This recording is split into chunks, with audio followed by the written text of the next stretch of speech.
Aye, startups have taken over the world, and the reason is very obvious. A lot of us don't want to work for someone else, further their agendas, make them money, and add to their legacy. For those who are creatives like me, we want to be able to build a business around expressing ourselves genuinely. Why do we want to build a business in the first place, though? Hiring people sucks, working sucks, filing taxes sucks, and marketing is ass.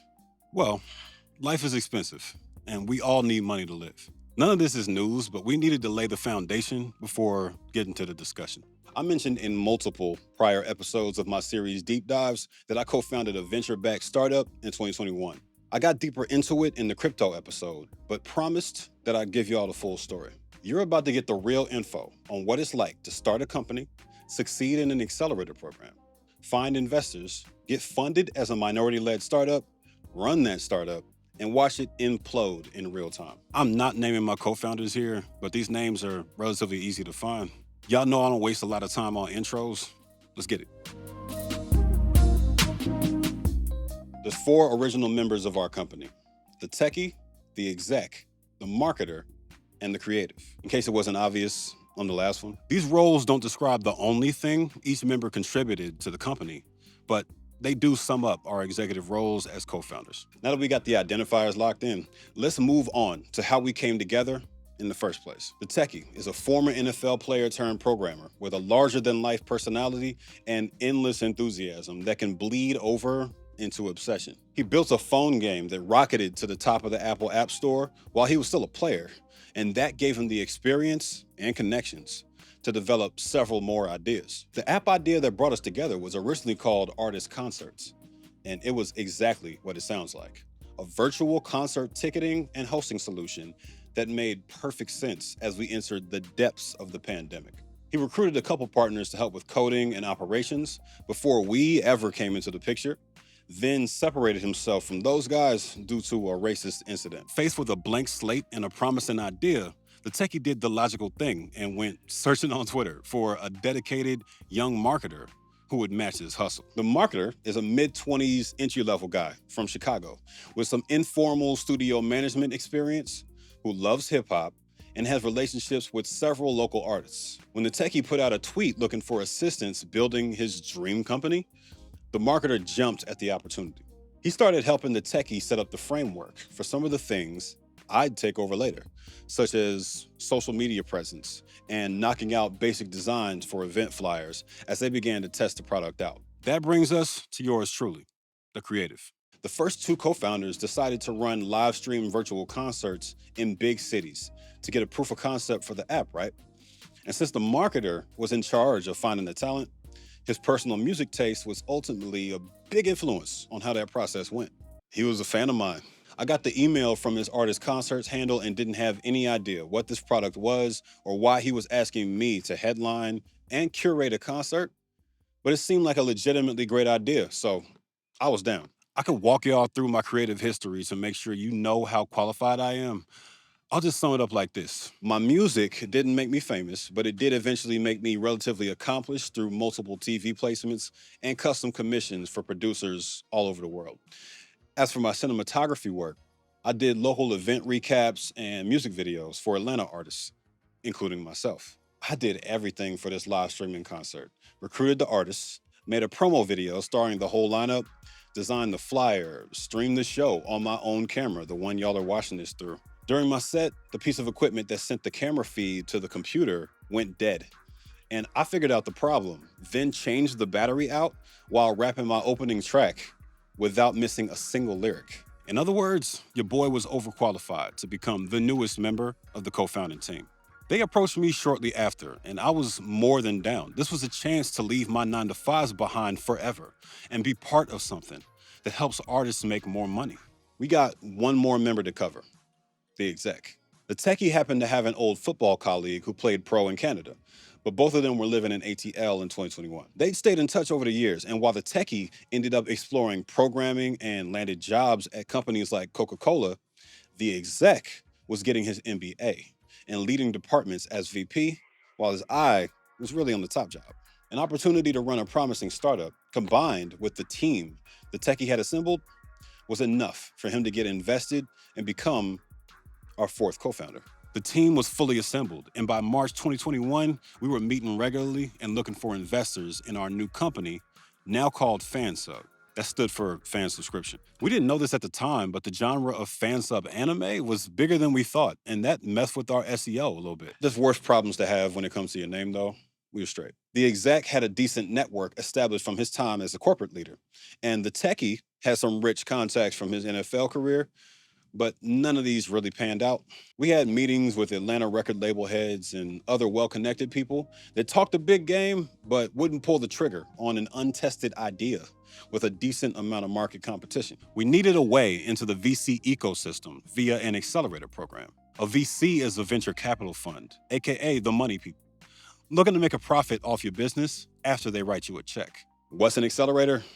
Luckily for you, it's in the next chapter, after a quick sponsor plug. If you have aspirations to start a business, but prefer to join an existing franchise, DocuLock might be the move for you. Fires, floods, thefts, and accidents can hit when you least expect it, stripping businesses and families of invaluable memories and critical info in the form of pics, documents, letters, or postcards. DocuLock's whole purpose is preventing that from happening. They scan and protect the most valuable documents and memories, making them accessible and shareable from anywhere and at any time. What's the cost of this franchising opportunity? Nothing.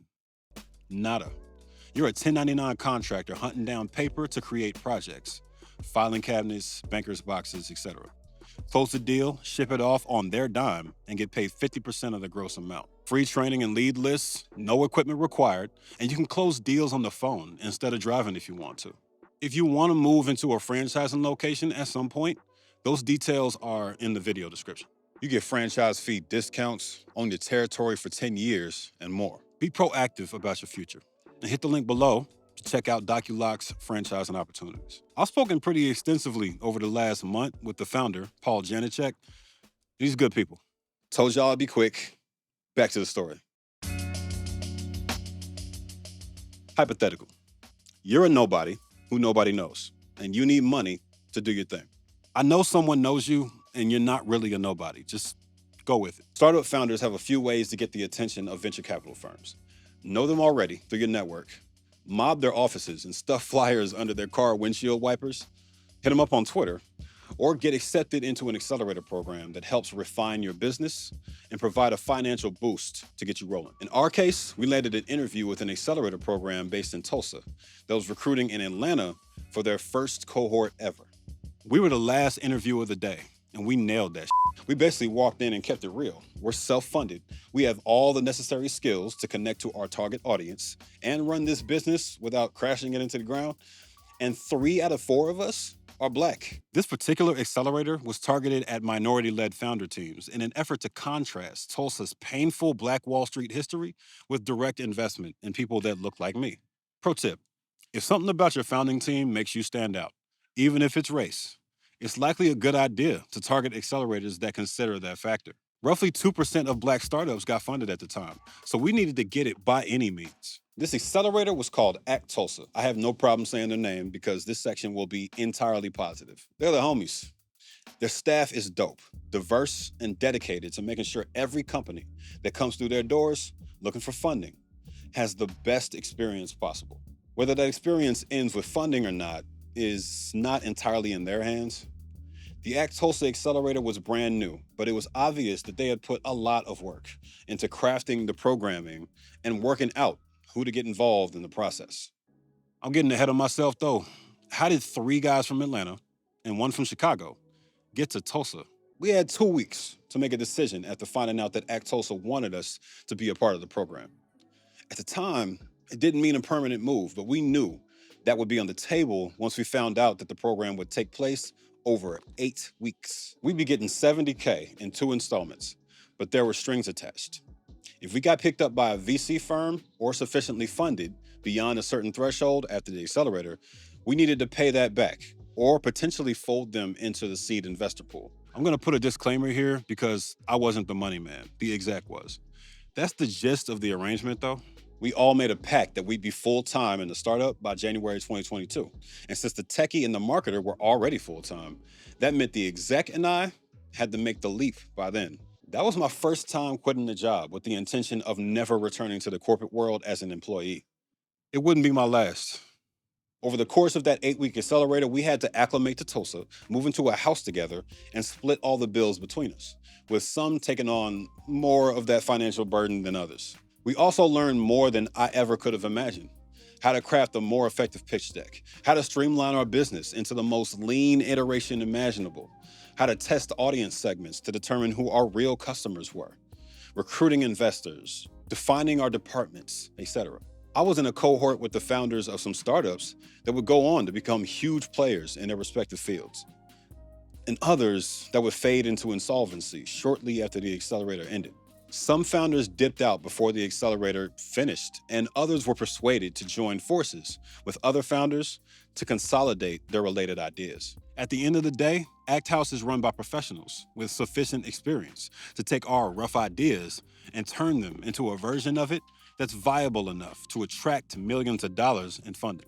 It wasn't just theory either. There was a section of the accelerator near the end where we matched up with potential investors and networked. The grand finale, a demo day where we got to show off our most flashy and concise pitch deck for a room full of our peers and the entirety of the who's who of Tulsa's investment scene. For a limited time, we were among the most promising young founders in the entire city, and everybody was looking to us to be the prototype for what the new accelerator program could be for the next few cohorts. Did it pay off? In a word, yeah. We emerged from the accelerator with an MVP, or minimum viable product. That basically just means the app was good enough to start testing in the market and signing customers up with. By no means were all the bugs worked out. That day actually never came. It's important to note though, you don't need a perfect product to get funding. You just need to have one that's good enough to convince people to believe in you. We got scooped up by the biggest venture capital firm in Tulsa due to our impressive showing in the accelerator. And after several painful months of due diligence, all that credit card debt we stacked up to pay the bills was suddenly a thing of the past. They wrote us a check for over $600,000. And we had salaries now, paid ourselves back for several months of struggle, went shopping, and there were a lot more smiles around the house. The hustle wasn't over though. This was just the beginning. Once you accept money from a venture capital firm, you're no longer the sole shareholders of your business.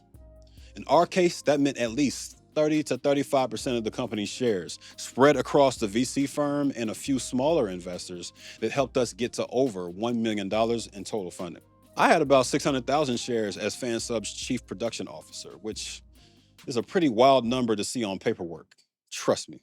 Now that we had the funding out of the way, we had a business to run. The next few months consisted of a whirlwind of activity, including weekly meetings and bi-weekly meetings with our investors, large marquee virtual streaming events, such as a Tulsa artist-led South by Southwest festival event, a large hip-hop concert in Atlanta, and countless local venue performances in Tulsa, and our attempts to adjust to full-time life in Oklahoma. One of my responsibilities was as artist liaison, since I spoke their language and knew their struggles firsthand, along with the marketer. I also handled social media marketing since I literally filmed all the promo and wrote the captions. I was a pitch deck creator, venue owner, contact person, and live streaming expert as well. We hosted monthly artist showcases, one of which I headlined in an effort to show off the tech and get artists paid in our own backyard. Then we took it to other backyards. Arkansas and Oklahoma City were the next couple cities we brought the showcase to. Artists were talking about us. We made the local news. We successfully pitched multiple venues to allow us to install camera systems, and users were signing up by the hundreds to watch our local shows. I even hired someone for the first time in my life, the first woman to join our company, and a welcome change to the dynamic we'd had for all those months of closed meetings and stressing over financial viability. Remember earlier when I said we never really reached a point where the app wasn't experiencing bugs? Well, that was the beginning of the end of this fairy tale. Started to get real. Tech startups are built on notoriously shaky foundations. Two things typically bring them down: the outsized ambitions of the company leadership or inadequate technology. Both is also an option, and that's exactly what happened in our case. That South by Southwest festival trip, our internet solution was faulty, so we got to the point where we were trying to live stream an entire day of festival performances on a MacBook Air off a cell phone connection. Everyone in Tulsa trying to watch the show to support their local artists who were involved in it didn't get the experience they expected at all. The techie, who had an image of himself in his mind that was a mix between Elon Musk and Mark Zuckerberg, blew up on the team, talking about how he would drop us and run the company without us. That big rap concert in Atlanta, our very expensive internet solution was iffy when it came down to the second half of the show. So we had to issue refunds and apologize to everyone trying to stream it across the country. Users who tried to sign up had all kinds of small problems streaming shows that we had to sort out on the spot due to the site. And the site was always one step behind where we needed it to be in order to run our business smoothly. The techie was responsible for all coding and site issues with an offshore development team backing him up. He did not handle that responsibility well. Meetings and deadlines were missed, excuses were made, and users continued to be dissatisfied. The techie frequently shifted between extreme ideas like attacking an entirely new user base, adding or eliminating features entirely, and chasing any fads that popped up online. Man was on Twitter looking for ideas. For emotionally unstable founders, the one thing that typically sends them over the edge is when the company experiences difficult quarters. We were stagnating on the venue front due to a variety of reasons, including the site's functionality, but it was also taking me a little longer than usual to convert some of the bigger venues in Tulsa. They're suspicious. I was doing all I could. It ain't like I was slacking on my responsibilities. Meanwhile, I never stopped being the creative they recruited. I produced and released multiple mixtapes while we were in the house together, and took brief trips back to Atlanta a couple of times over the weekend to premiere a short film I made in 2022. The techie took issue with all this creative activity and raised the point alongside my co-founders in a private meeting with me. Their main point was that I should choose whether to devote all my time to the company or go do my side projects instead. I like to think I'm pretty mature, and I didn't react defensively at the time. I told them I'm fully committed, and I cut off my film promotion and mixtape recording hustles in my downtime. I mean, I literally performed in our monthly showcase to help the company out. How could I know that creative activity would come back to haunt me? It didn't seem fair, but neither is life. I thought all was well. I was naive though. What people say to your face does not necessarily translate to what they're doing behind your back. As it turns out, a couple months later, the techie had started a smear campaign to downplay my involvement to our board members and investors in an effort to build support for having me removed from the co-founding team. His reason? I still had fans, and I still had some occasional music activity on social media in response to their support. Normal comment interactions and casual promo videos from time to time, while I held back on creating anything new to respect our new arrangement. No new songs, no new music videos, no short films. Let's talk about how people choose to remove business partners and what that says about human nature. I've been fired 3 times in my life. 2 times it was a layoff for financial reasons, and the other one was my removal from FanSub. 2 out of those 3 times, I got fired right after a lavish company vacation with all my coworkers. When I was at a 9-to-5, it was after a group trip to New Orleans. In this case, my co-founders and I went to Miami to finally celebrate our fundraise. When you're building a startup, you barely have time to celebrate because time is a very precise amount of money. You can't afford to waste it. We did it big on this trip too. Boats, parties, pools, a dope Airbnb, everything you can ask for if you're in town for a few days. I remember being happy to be back in Florida since I went to high school in Orlando. There's something special about a city where you can walk around shirtless at night without feeling even slightly cold. Little did I know, that was my last meal, so to speak. Less than a week after we returned to Tulsa, I closed one of Tulsa's biggest venues for us. I texted the group all excited, thinking this was a major breakthrough for the team. That same day, the techie arranged to meet me at a local smoothie spot and broke the news. The company had decided to move on without me. There was no warning, no meeting to express any displeasure at my work performance, none of that. It was just over. I got to keep all my shares, but that wasn't much comfort to me at the time, though. My escape from the 9-to-5 world was unsuccessful. I had to find a way to move to wherever I wanted to go next and figure out what my next career move was, all in a very short period of time. In the midst of the sadness and disappointment, I did what I do best. I started applying to 25 jobs a day. We've covered how ugly the employment market is already. These are low numbers compared to some of y'all. I still had the Florida climate on my mind, so I decided not to come back to Atlanta and went to the closest city to Miami I could move to without dealing with Miami's stupid high rent prices, Fort Lauderdale. I packed everything I owned into my car and drove 20 hours from Tulsa to the bottom of Florida. Cried in the car, listening to I Can Go the Distance from Hercules. Long story short, my rent was still high. My apartment smelled like old ass, and I only stayed there for 2 weeks. On Valentine's Day of 2023, after I had moved back to Atlanta, I finally got 2 job offers from very solid work from home positions and actually chose the one that paid the least. This is where I usually say money is important, but it isn't everything. I'll revise that to money is everything until it's not. I no longer had a desire to work for the big name companies. They're very frequently overrated, and this one offered very little career advancement. When there's 60 middle managers named Megan and Jessica between you and any level of leadership, that's the brightest red flag you can ask for. One more layoff and one resignation later, and y'all are stuck looking at my face every week. I like to think this is my last 9 to 5 departure, but I'll update y'all if anything changes. I called up the marketer a couple months ago since we were close during our time at the company. Fansub has collapsed into dust, and the decline started as soon as I left.